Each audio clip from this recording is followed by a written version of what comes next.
ಮಾಡಿದ್ದೀನಿ.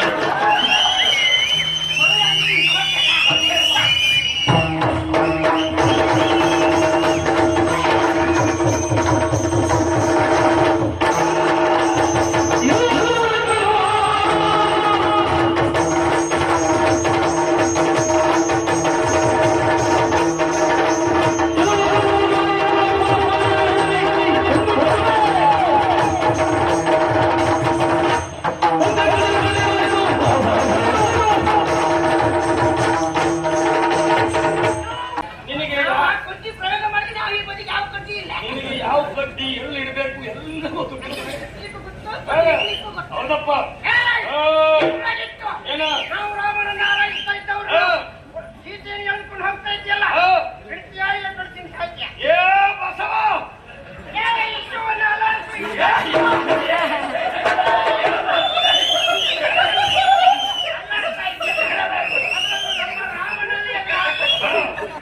ರಾಮನ ಎದುರು ಆದವರು ಯಾರು ಇಲ್ಲ. ಯಾವ ಬಸವ? ಯಾವ ಬಸವ ನೀನು ಹೇಳಿದೆ? ಈಗ ನೀನ್ ಹೇಳಿದ ಮಾತನ್ನ ಕೇಳಿದ್ರೆ ಯಾವ ಬಸವಲ್ಲ, ನೀವು ಊದಿ ಕಡ್ಡಿ ಬಸವ. ನಾನು ನಿನಗೆ ಬಸವ ಅಂತ ಯಾಕೆ ಹೇಳಿದೆ? ಸುಗ್ರೀವೊಬ್ಬ ಹೇಳಿದೆ ಎನ್ನುವ ಕಾರಣಕ್ಕಾಗಿ, ಬಸವನ ಹಾಗೆ ತಲೆ ಅಲಾಡ್ಕೊಂಡು ಬಂದವ ಎನ್ನುವ ಕಾರಣಕ್ಕಾಗಿ. ಈಗ ಬಾಲ ಬಿಚ್ಚಿದ್ರೆ ನೀನು ಅಗಲಕ್ಕೆ ಹಾರಿ ಕೆಳಬಿಟ್ಟು ಸಾಯ್ಬೇಕೀಗ. ಯಾವ ಕಾರಣಕ್ಕೂ ನೀನು ನಿನ್ನ ಬಾಲ ಒಂದು ಬಿಚ್ಚಬೇಡ. ಹೌದಾ? ನಾವು ಬಾಲ ಬಿಚ್ಚೋದಂತ ಮಾತ್ರ ಬಾಲ ಬಿಚ್ಚು ಆಸೆ ಇದ್ರೆ ನಾಳೆ ಎಲ್ಲಿಯಾದ್ರೂ ಮತ್ತೊಂದು ಪ್ರಸಂಗ ಬಂದ್ರೆ ನೀ ಹೇಳಿದ ಕತ್ತಿಗೆ ಹಿಡ್ಕೊಂಡು ಹೋಗ್ಬೇಕಂತ ಆಸೆ ಇದ್ರೆ ತಿನ್ನೋರಿಗೆ ಅಂಗಗಳು ಯಾವುದು ಜೋರಾಗಲಿಲ್ಲ. ಇಲ್ಲಪ್ಪ, ಅಂಗಗಳು ಮಾತಾಡಿದ್ರೆ ನೀವು ಬಂದ್ರ ಮೇಲೆ ಮಾತಾಡಿ. ಹೌದಪ್ಪ, ಮಾತಾಡಲಿ ಮಂಗಗಳು ಮಾತಾಡಿ ಕಲಿಯುವುದೇ ಇಲ್ಲ. ಯಾಕೆ ಹೇಳು? ನೀ ದೊಡ್ಡ ಮಂಗ ಇರುವಾಗ ಉಳಿದ ಮಂಗ ಯಾಕೆ ಮಾತಾಡ್ತೇವೆ? ಹೋಗಿದ್ದಲ್ಲ ಓದ್ಕೆ ಸಾಯ್ತು, ನೀ ಹೊಲ್ಕೆ ಸಾಯ್ತು. ನಿನ್ನಂತ ಬೆಟ್ಟುಂಟ? ಅನ್ನಕ್ಕೆ ಬೇಕು. ನಿನ್ ಬೆಟ್ಟುಂಟ? ಹೌದು. ನಂದಿಲ್ಲ.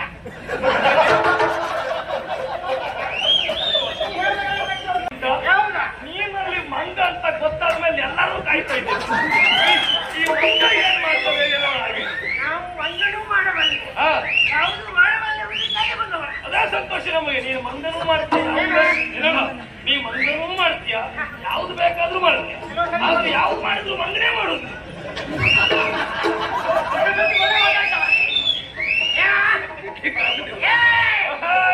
ಬಂದವ ನಾನು ಇಂದ್ರಜಿತ್ತು, ನಾವ್ಯಾರು? ಇದೆಲ್ಲ ಬೇಕಾ? ಈ ಚಟಿ ತಿನ್ಗಳಿಗೆ ಎಂತ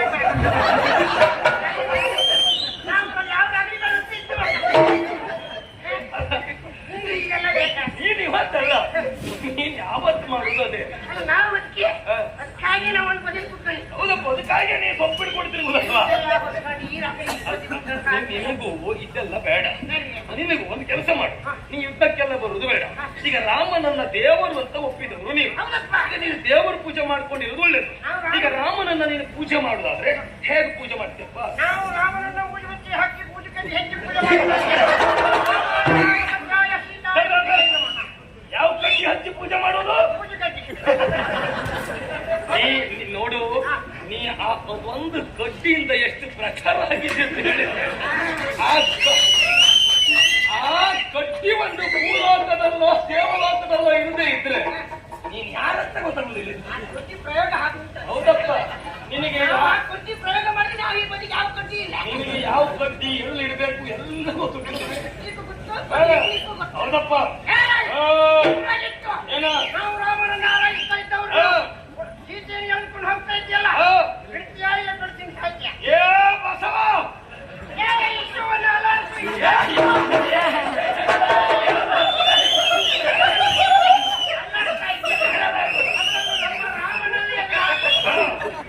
ರಾಮನ ಎದುರು ಆದವರು ಯಾರು ಇಲ್ಲ.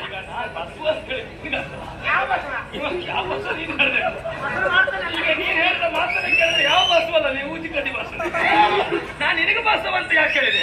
ಸುಗ್ರೀವೊಬ್ಬ ಹೇಳಿದೆ ಎನ್ನುವ ಕಾರಣಕ್ಕಾಗಿ, ಬಸವನ ಹಾಗೆ ತಲೆ ಅಲಾಡ್ಕೊಂಡು ಬಂದವ ಎನ್ನುವ ಕಾರಣಕ್ಕಾಗಿ. ಬಾಲ ಬಿಚ್ಚಿಲ್ಲ. ಈಗ ಬಾಲ ಬಿಚ್ಚಿದ್ರೆ ನೀನು ಅಗಲಕ್ಕೆ ಹಾರಿ ಕೆಳಬಿಟ್ಟು ಸಾಯ್ಬೇಕೀಗ. ಯಾವ ಕಾರಣಕ್ಕೂ ನೀನು ನಿನ್ನ ಬಾಲ ಒಂದು ಬಿಚ್ಚಬೇಡ. ಹೌದಾ? ನಾವು ಬಾಲ ಬಿಚ್ಚೋದಂತ ಮಾತ್ರ ಬಾಲ ಬಿಚ್ಚು ಆಸೆ ಇದ್ರೆ ನಾಳೆ ಎಲ್ಲಿಯಾದ್ರೂ ಮತ್ತೊಂದು ಪ್ರಸಂಗ ಬಂದ್ರೆ ನೀ ಹೇಳಿದ ಕತ್ತಿಗೆ ಹಿಡ್ಕೊಂಡು ಹೋಗ್ಬೇಕಂತ ಆಸೆ ಇದ್ರೆ ತಿನ್ನೋರಿಗೆ ಅಂಗಗಳು ಯಾವುದು ಜೋರಾಗಲಿಲ್ಲ. ಇಲ್ಲಪ್ಪ, ಅಂಗಗಳು ಮಾತಾಡಿದ್ರೆ ನೀವು ಬಂದ್ರ ಮೇಲೆ ಮಾತಾಡಿ. ಹೌದಪ್ಪ, ಮಾತಾಡಲಿ ಮಂಗಗಳು ಮಾತಾಡಿ ಕಲಿಯುವುದೇ ಇಲ್ಲ. ಯಾಕೆ ಹೇಳು? ನೀ ದೊಡ್ಡ ಮಂಗ ಇರುವಾಗ ಉಳಿದ ಮಂಗ ಯಾಕೆ ಮಾತಾಡ್ತೇವೆ? ಹೋಗಿದ್ದಲ್ಲ ಓಡ್ಕೆ ಸಾಯ್ತು, ಹೋಗ್ತಾ ಸಾಯ್ತೀಯ? ನೀ ಹೋಗ್ತೆ ಸಾಯ್ತು. ನಿಂಗಂತ ಬೆಟ್ಟುಂಟಾ? ಅನ್ನಕ್ಕೆ ಬೇಕು. ನಿಂಗೆ ಬೆಟ್ಟುಂಟಾ? ಹೌದು. ನಂದಿಲ್ಲ.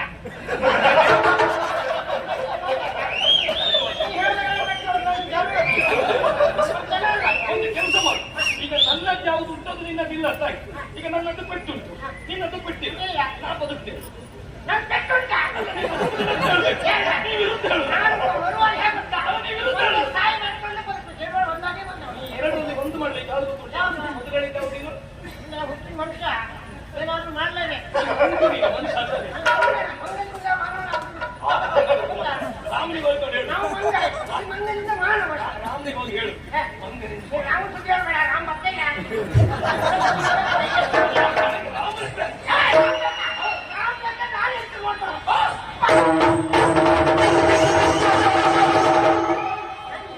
ಯುದ್ಧಕ್ಕೆ ವಿರಾಮ.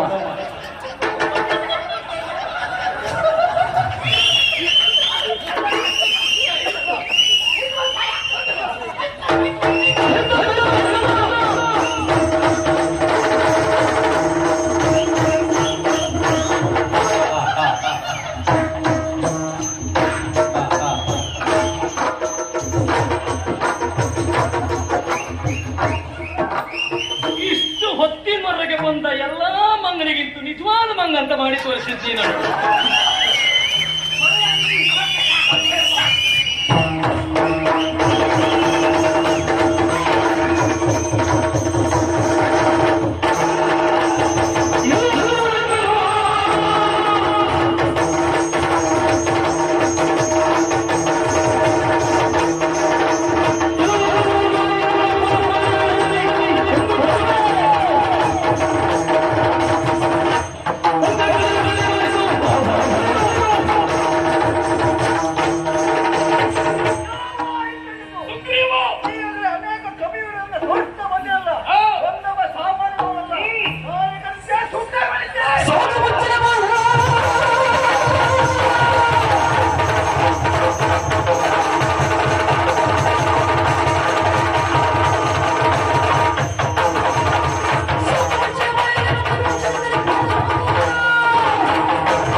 ತರೆಯಲ್ಲಿ ಹೊರಗಿದೆ.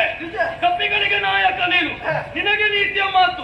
ಸುಗ್ರೀವ, ಒಳ್ಳೆಯ ಕುತ್ತಿಗೆ ಎನ್ನುವುದು ಇರಬೇಕು ಅಂತಾದ್ರೆ ಇಲ್ಲಿಂದ ಪಲಾಯನ ಸೂತ್ರವನ್ನ ಕೈಗೆತ್ತಿಕೋ. ಅದಲ್ಲಂತಾದ್ರೆ ನಿನ್ನ ಕುತ್ತಿಗೆಯನ್ನ ಕತ್ತರಿಸಿ ಬಿಸಾಡ್ತೇನೆ.